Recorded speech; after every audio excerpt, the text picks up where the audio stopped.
Hey, Michaela and Darin here to show you the proper application of RapidMask.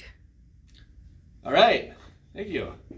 Well, here I'm going to show you now how to apply the film on a compound curved surface as well as on a flat mirror tile.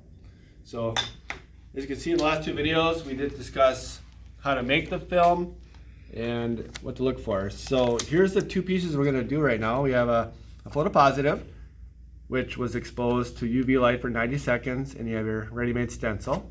Okay, so that's made in 90 seconds, no water. The other stencil is a negative. Now, don't get these confused because with RapidMask, everything clear is always going to sandblast, regardless if it's a photo etch or a standard line art etch. All right, so everything clear is going to blast. So your net exposure, there's your negative, there's your full ready-made stencil. Okay, now I'm going to apply each of these onto a different surface, and there's a couple of tricks involved. One is have a handy piece of tape. This is a tremendous easy way to get the slip sheet off on the film. So what I'm going to do here, Michaela, is grab the very edge like that, the little tag, and then peel. See how easy that is to get that slip sheet off? That's slick, Darin. Yeah, it's pretty neat myself. Now, the next part of this is I'm going to apply this to the curved surface. Now, you can see on this wine glass, it's called a compound curve because it's got curves going east to west and north to south. That's a compound curve. So, a lot of people tend to make their images smaller, or they'll put the images more in the center to make it so they don't have to fuss with it too much. But I'm going to show you a trick. So when you apply the film, okay, it's repositionable, all right? So you put it down, you can remove it and put it down again, okay?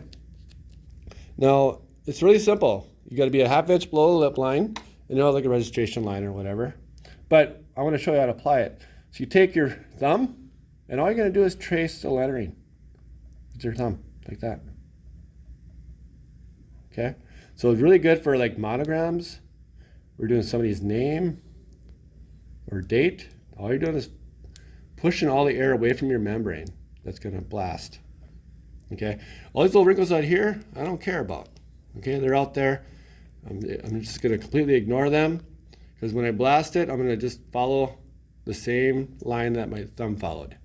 Okay, so you got to get one edge started to get the carrier off. And again, grab the piece of tape, grab the edge.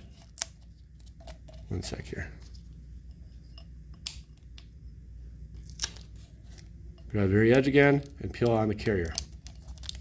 Okay. And why don't we care about the wrinkles, Darin? Great question. When you blast RapidMask, everything that's dark is going to blast away. So if you don't see a break in that membrane, there's no wrinkle. Okay. With the washout developing films that we make, if the membrane has a wrinkle, which is because it's very thin and pliable, you got to be careful. So you got to kind of press down on the wrinkles more often. But since my membrane is all intact, I don't need to worry about wrinkles. Okay? So you got a nice clean image. Out here, I'll just kind of press down it, just make it feel better. And then the final step is the tape. So take your masking tape, apply it to that. Grab the bottom. The one thing you may or may not notice on the camera, Michaela, is what are you noticing when I'm applying the tape? Am I being aggressive on it? Am I going to be pushing down on it really hard and make it look nice and pretty? No, you're not going to see that from me. And that's because all you have to do is make sure the tape is hinged on the film itself, and it's not going to cause any issues. Okay? You'll have a lot harder time taking off the mask if you push down the tape. Right. All the way around the glass, right? Yeah, exactly. They're not going to be fussing with taking the tape off, which is unnecessary. So keep it nice and loose, hand loose, whatever you got to do to remember that. So that's a ready-made stencil for sandblasting. Now, the other one I want to show you is the halftone. Same little trick. Okay. We're going to take a piece of tape, remove the slip sheet. Okay. And then we're going to put it on our mirror tile. You're pretty good at that, Darin. Oh, thank you. A couple years of practice. All right, so I'm going to put that down. Now, again, it's repositionable if I put it on incorrectly.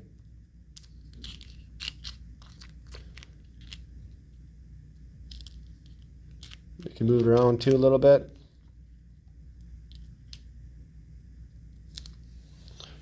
Now in our test kit, it comes with a squeegee, otherwise we do provide these separately. Normally I have it on my jig, called the Smart Jig. It's a fancy little piece of equipment there. Yeah, if I might say.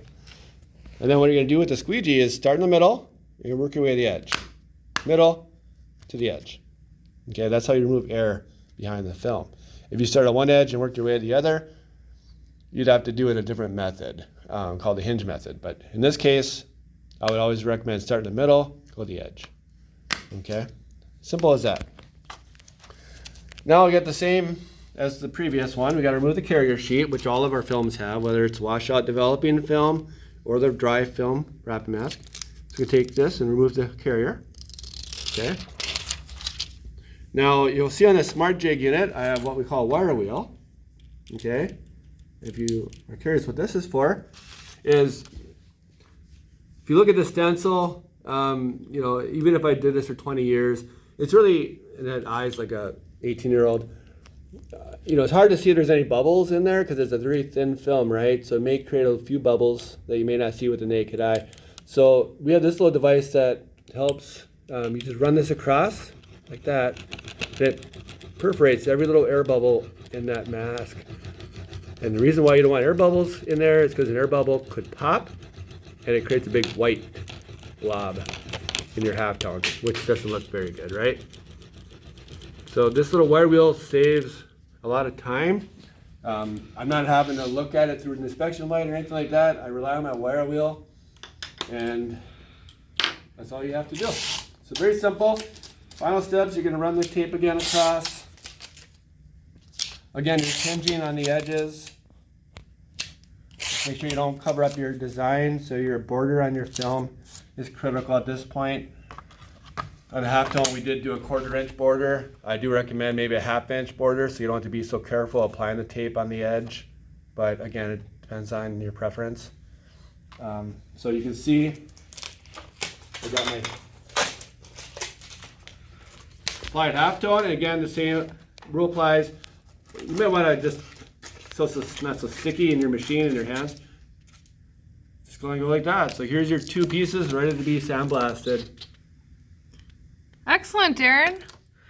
Well, everyone out there, stay tuned for our next video on how to sandblast these substrates that Darin has taped up here. Thanks, Darin.